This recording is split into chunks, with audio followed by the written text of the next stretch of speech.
Good morning guys, কি খবৰ আপোনালোকৰ? নিশ্চয় ভাল, আমিও ভালে আছোঁ আপোনালোকৰ আশীৰ্বাদত। আজি এটা ৰেচিপিৰ ভিডিঅ' লৈ আহিছোঁ। চাওক আজি কি ৰেচিপি বনাম, কেনেকৈ বনাম আৰু কি পদ্ধতিত বনাম। দেৰি নকৰি ৰেচিপিটোৰ মাজলৈ যাম।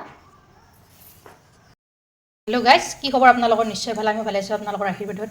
আজি এটা মাছৰ ৰেচিপি লৈছোঁ আপোনালোকৰ মাজলৈ। ইয়াৰ কাৰণে মই এয়া মাছ লৈছোঁ 6 পিচ।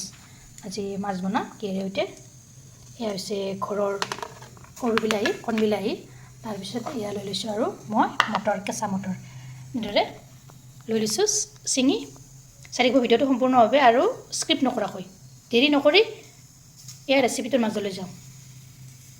এয়া কেৰাহীটো মই গৰম হ'বলৈ দি দিছোঁ। ইয়াতে এতিয়া মই তেল দি দিম। তেলখিনি এয়া দি দিলোঁ গৰম হ'বলৈ। এইফালে আকৌ মাছখিনিত অলপ নিমখ এনেদৰে দি দিছোঁ। তাৰপিছত দি দিছোঁ ইয়াত হালধি গুড়ি। প্ৰথমতে মাছখিনি অলপ ফ্ৰাই কৰি লওঁ, নতুবা মাছখিনি অলপ ভঙাৰ চান্স থাকে। অলপ ফ্ৰাই কৰিলে আৰু আধাহে মাছখিনি এনেদৰে সানি ল'লোঁ।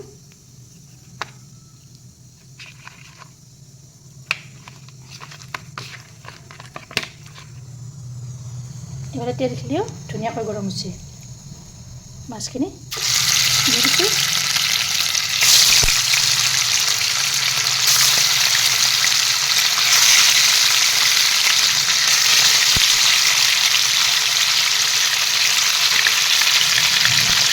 অলপ ফ্ৰাই কৰি লওঁ। এয়া মই মাছখিনি এনেদৰে লটিয়াই দি দিওঁ।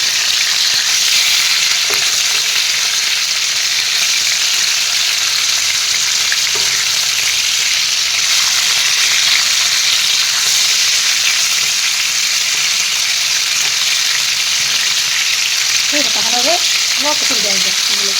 তাৰপিছত দি দিছোঁ লটিয়াই।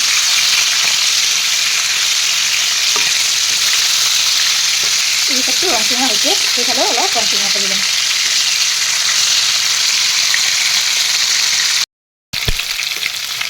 এতিয়া মাছখিনি মোৰ ধুনীয়াকৈ ফ্ৰাই হৈ গৈছে। অলপ অলপ ফ্ৰাই কৰিছোঁ।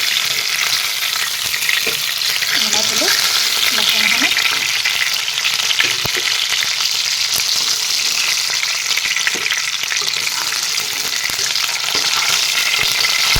সেইখিনি বনাই দিলোঁ একেলগে। সেই তেলতে এতিয়া মই কাটি থোৱা পিঁয়াজখিনি দিলোঁ প্ৰথমতে। তাৰপিছত দিছোঁ কেঁচা জলকীয়া 3টা এনেদৰে কাটি দিছোঁ। এইখিনি ৰংচিঙা কৰি ল'ম প্ৰথমতে পিঁয়াজখিনি।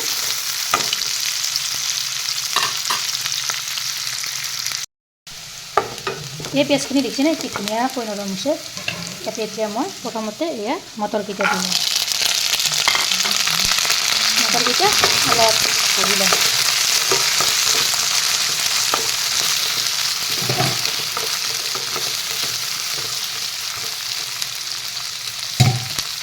কেইমিনিটমান সময় এই মটৰকেইটা মই ভাজিছোঁ। দেখি এতিয়ালৈকে মটৰকেইটা অলপ নৰম হৈ নাযায়। এতিয়া মটৰকেইটা মই এনেদৰে কেইমিনিটমান সময় ভাজিলোঁ। ইয়াতে এতিয়া মই এয়া দিম নিমখ। তাৰপিছত দি দিছোঁ এয়া হালধি গুড়ি দি দিছোঁ। সেইখিনিও এনেদৰে ইয়াতে লগাই দিম একেলগে। তাৰপিছত এয়া দিম মই এয়া বিলাহীকেইটা।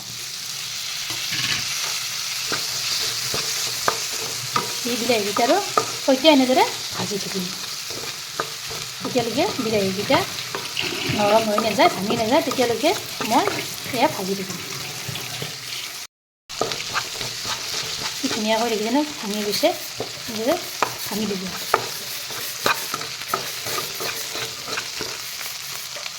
তাৰমানে এনেদৰে ভাঙি দিব বিলাহীকেইটা। এই বিলাহীকেইটাত উপকাৰ আছে।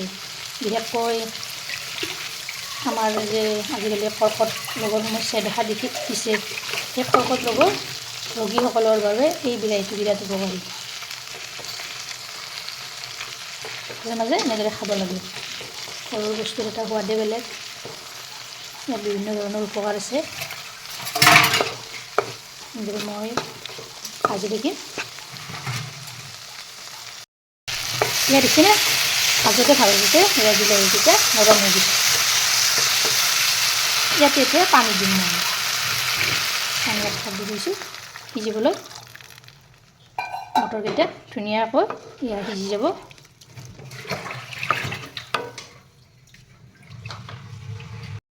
তাৰপিছত এখন ঢাকনি এনেদৰে লগাই থৈ দিছোঁ, সেয়া উতলিব দিম। ইয়াক কেইমিনিটমান যোৱাৰ পিছত মই ঢাকনিখন গুচাই দিছোঁ, দেখিছেনে কি ধুনীয়াকৈ উতলিছে। ইয়াতে এতিয়া সেয়া ফ্ৰাই কৰা মাছখিনি দি দিছোঁ, দি এইখিনিও এনেদৰে এতিয়া ভালদৰে উতলিব দিম। এইখিনি এতিয়া মই ভালদৰে উতলিব দিম। ঢাকনিখন আকৌ এনেদৰে লগাই থৈ দিম। এয়া কিছু সময় যোৱাৰ পিছত মই ঢাকনিখন গুচাই দিলোঁ। এয়া দেখিছেনে পানীখিনি এয়া নাইকিয়া হৈ গৈছে। তেনেদৰে এইখিনিতে মই ৰাখি দিম। আপোনালোকেও এবাৰ এনেদৰে ৰেচিপিটো ট্ৰাই কৰিবচোন। মটৰ, বিলাহী আৰু মাছ। এইখিনিতে ভিডিঅ'টো ভাল লাগিলে লাইক কৰিব, শ্বেয়াৰ কৰিব, কমেণ্ট কৰিব আৰু প্ৰথমবাৰ যদি মোৰ চেনেলত আহিছে তেনেহ'লে চেনেলটো ছাবস্ক্ৰাইব কৰিব, লগতে ফেচবুক। আজিৰ ৰেচিপিটো কেনে পালে আপোনালোকে কমেণ্টত জনাব। ভাল লাগিলে লাইক কৰিব, শ্বেয়াৰ কৰিব, কমেণ্ট কৰিব আৰু মোৰ চেনেল যদি প্ৰথমবাৰ আহিছে তেনেহ'লে চেনেলটো ছাবস্ক্ৰাইব কৰিব, লগতে ফেচবুক পেজতো ফ'ল' কৰিব। আকৌ এটা নতুন ৰেচিপিৰে সৈতে লগ হ'ম। আজিলৈ আহিছোঁ।